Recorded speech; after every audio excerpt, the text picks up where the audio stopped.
Afternoon বন্ধুরা। দেখো আজকে ট্যাংরা মাছ করবো ফুলকপি দিয়ে। ভাজতে দিয়ে দিয়েছি, ভেজে নিই। যে ফুলকপি আলু দিয়ে করবো, মশলা করছি। ভেন্ডি ভাজা হবে, জিরে, গোটা জিরে, ধনে আর গোলমরিচ, একটুখানি শুকনো লঙ্কা আর্ধেকটা দিয়ে ভেজে গুঁড়ো করে রেখেছি, মাছের ঝোলে দেবো।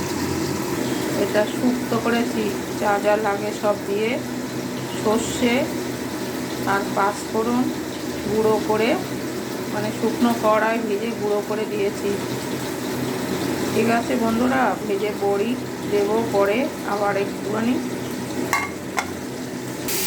মাছ দেখো ভাজা হয়ে গেছে, কপি আলু সব ভাজছি, লঙ্কাও দিয়েছি, মশলাতে ওদের করেছি, আদা টমেটো সব কিছু দিয়েছি, এর মধ্যে আরও অনেক কিছু দিয়েছি, ধনে বা গুঁড়োটাও দেবো, সর্ষে একটুখানি দিয়েছি।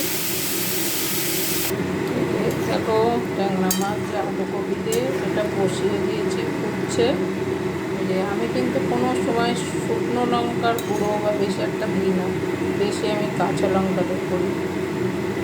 সব সময় আমি কটা আবার কাঁচা লঙ্কা বেটেও দিয়েছি, মানে মিক্সিতে আবার এই যে আস্ত দিয়েছি।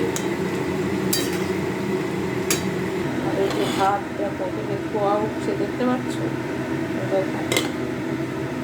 আর এই ভেন্ডিটা দেখো একটু কুচিয়ে লঙ্কা রেখে দিয়েছি, পেঁয়াজ দিয়ে ভাজি করব, এইটা বাকি আছে। আর এই যে মাছটা হয়ে গেলে আমার হয়ে যায়।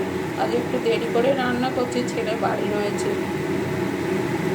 তাহলে বন্ধুরা রাখি, টাটা, তোমরা ভালো থেকো। আর যে মশলাটা গুঁড়ো করে রেখেছি এইটা এবার দিয়ে দেবো। ভালো থেকো, সুস্থ থেকো, সাবধানে থেকো, টাটা।